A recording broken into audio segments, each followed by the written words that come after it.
नमस्कार दोस्तों, आज हम साइमल्टेनियस लीनियर इक्वेशन का एप्लीकेशन कैसे करते हैं यह देखेंगे। आपको मैथमेटिक्स के अंतर्गत एक क्वेश्चन दिया है। The perimeter of a rectangle is 40 centimetre. The length of the rectangle is more than double its width by 2। Find the length and width. ऐसे समय हम एजम्पशन करेंगे let the length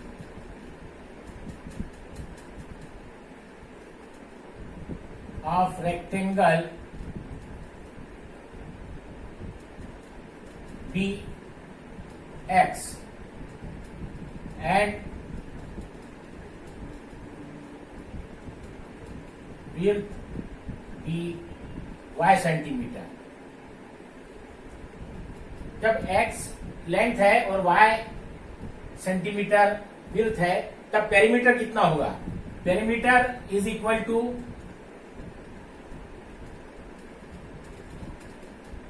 2 times sum of length and width, x and y. Therefore, from condition number 1,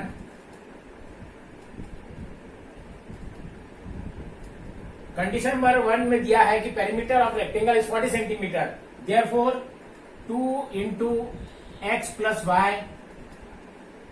will be equal to 40 centimetre. और आगे simplify करेंगे 2x plus 2y is equal to 40 और x plus y is equal to 20। इसको हम equation number 1 कहेंगे। अब from condition number 2,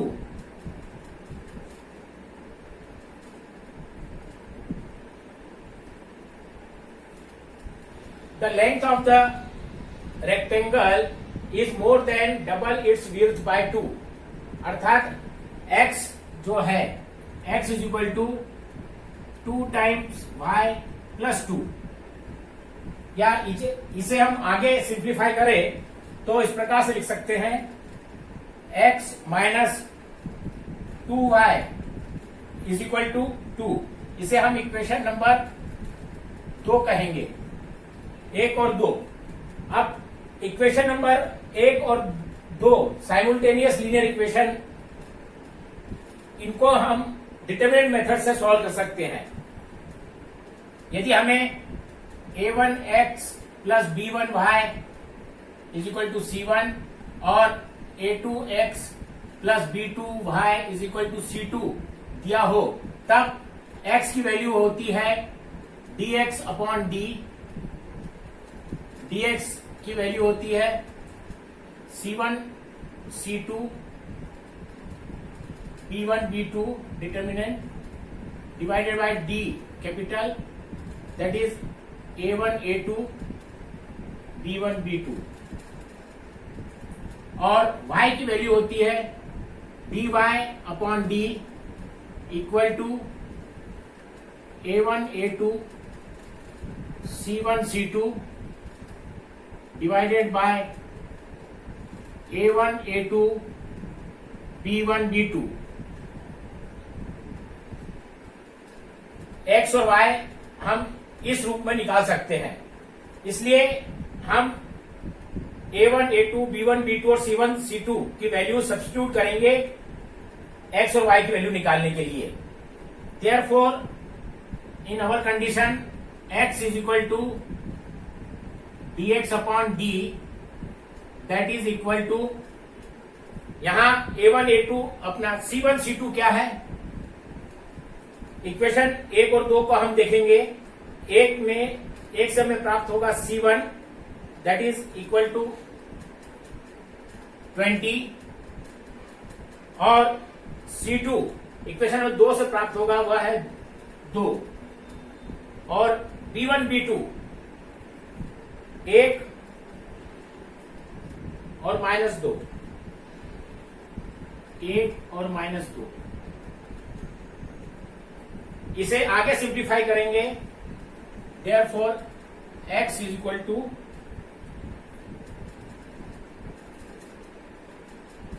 divided by D.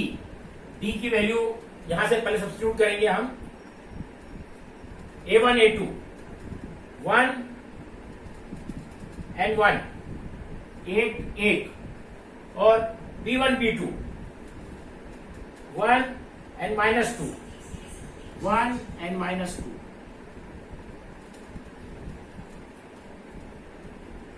इस value को dx और d को हम यहां सब्स्टिट्यूट करेंगे तो हमें प्राप्त होता है 20 इंटू -2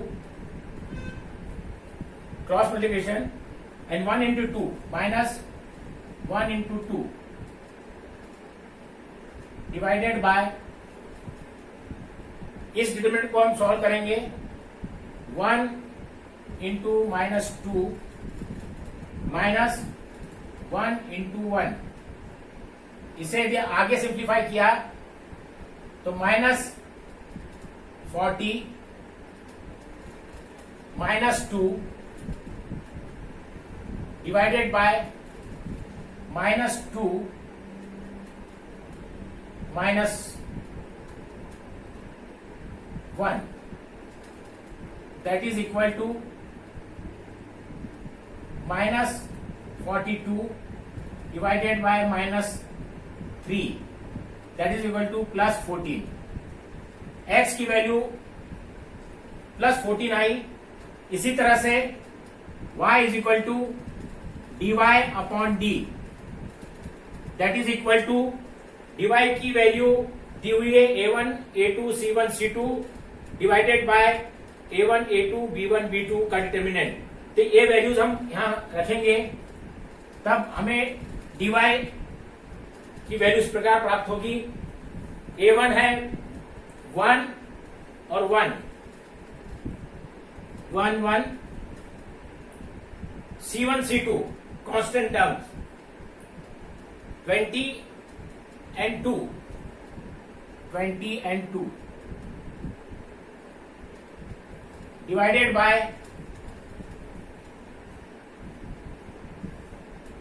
1 1 1 -2। इसे आगे हम सिंप्लीफाई करेंगे 1 इंटू 2 -20 इंटू 1 डिवाइडेड बाय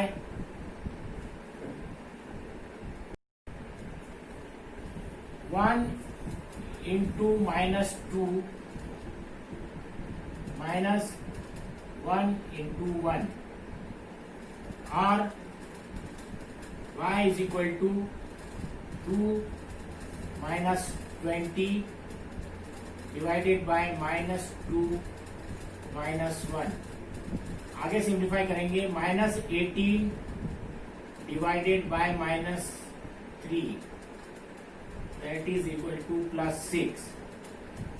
अर्थात x is equal to 14 और y is equal to 6। यह हमें आंसर मिला। अर्थात length of rectangle is 14 centimeter and width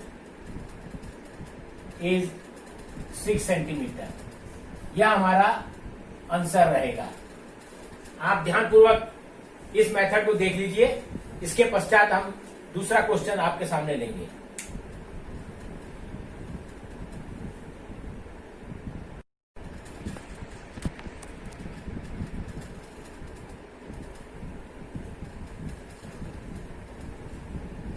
friends, हमें दूसरा प्रश्न दिया है। ए boat travels 16 kilometre upstream and 24 kilometer downstream in 6 hours. The same boat travels 36 kilometer upstream and 48 kilometer downstream in 13 hours. Find the speed of water current and speed of boat in still water.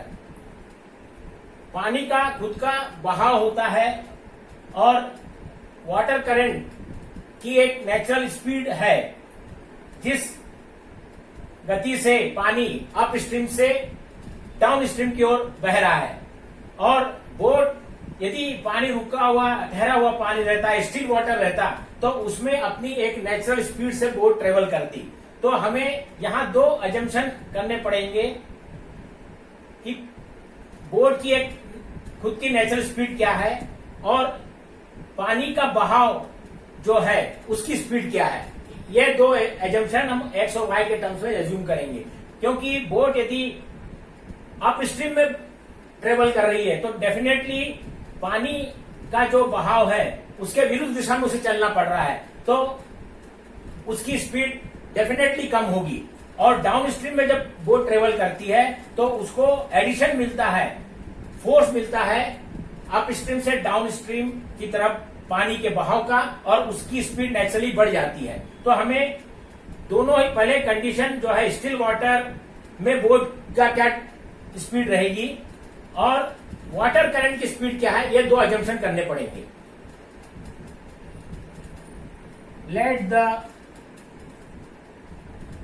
Speed of boat in still water be x kilometre per hour. Second assumption, let the water current speed be y kilometre per our.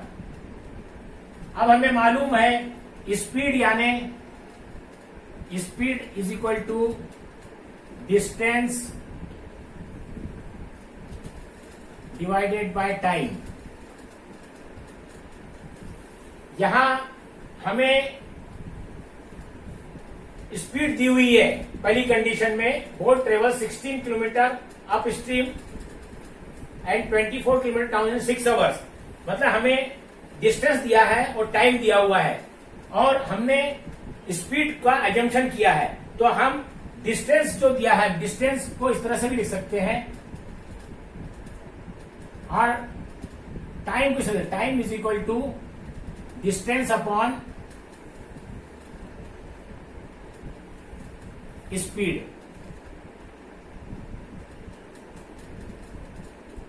तो पहले जो 6 hours का हमें जो time आया है first condition में, उसमें दोनों डिस्टेंस जो ट्रेवल की है अप स्ट्रीम में और डाउन स्ट्रीम में, उन दोनों के मिलाकर जो समय आया है वो 6 आवर्स आया है। तो पहले हम अप स्ट्रीम का समय निकालेंगे। Suppose time travel for up stream,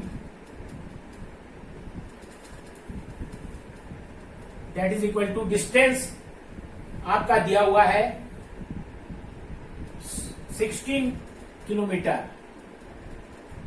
और स्पीड इस समय स्पीड क्या रहेगी, x यदि हमारी वाटर बोट की स्पीड है और y वाटर करंट की स्पीड है, तो डेफिनेटली अप स्ट्रीम में जो नेट स्पीड आएगी वो x माइनस वाई आएगी।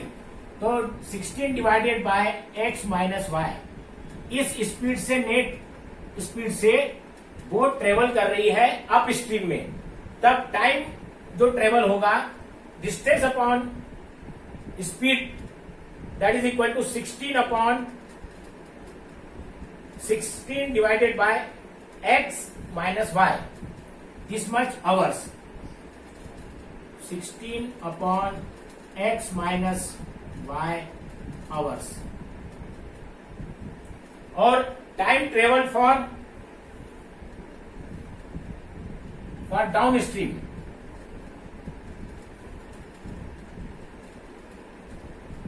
Equal to 24 kilometre downstream चला है, और स्पीड क्या रहेगी x प्लस वाई, जहां x बोट की स्पीड है और y वाटर करंट, इनका एडिशन हो जाएगा जब वो डाउन स्ट्रीम में ट्रेवल करेगी बोट, तब time 24 divided by x plus y hours आएगा। अब हमें दिया हुआ है boat travel 16 kilometre upstream and 24 kilometre downstream 6 our, अर्थात यह जो दोनों टाइम है, टाइम अपस्ट्रीम का और डाउनस्ट्रीम का, इन दोनों का यदि हम आपस में एडिशन करें तो 6 आवर्स आना चाहिए। देयरफॉर फ्रॉम कंडीशन नंबर 1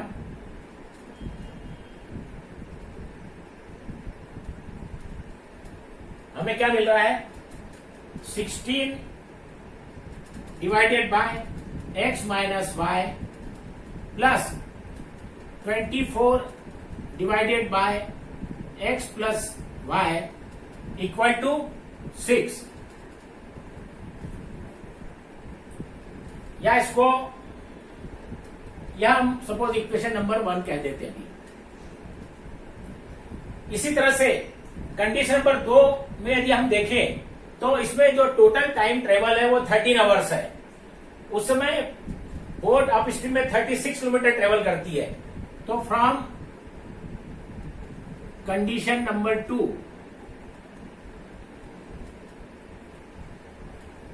हमें क्या मिलता है, 36 divided by x minus y, क्योंकि x माइनस वाई उसकी नेट स्पीड है अपस्ट्रीम में, तो यह टाइम ट्रेवल जाएगा, plus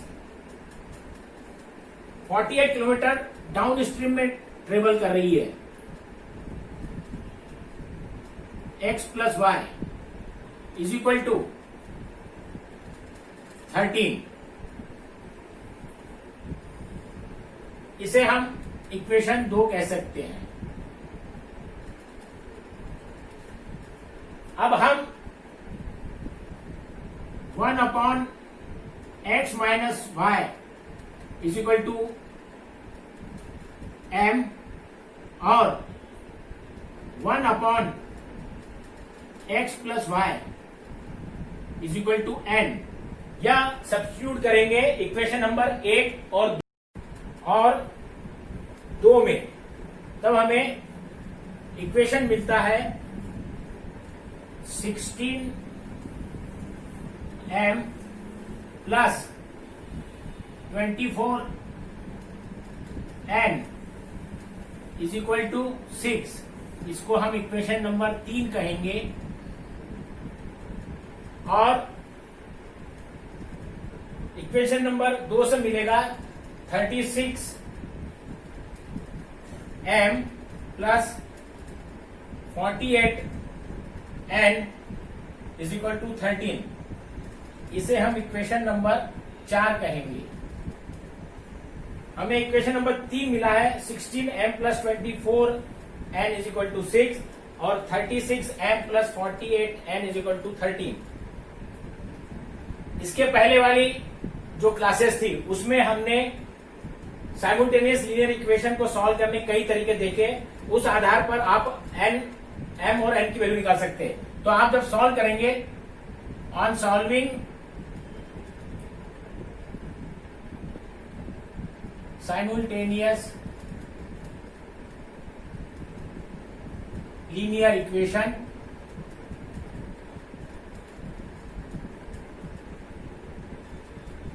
we get m is equal to 1/4 और n is equal to 1/12,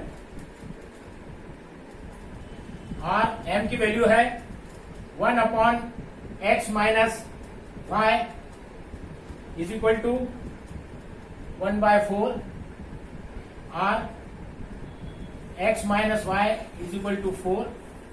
इसे इक्वेशन नंबर 5 कहेंगे, और n की वैल्यू रखने पर हमें 1 upon x plus y is equal to 1/12 और x plus y is equal to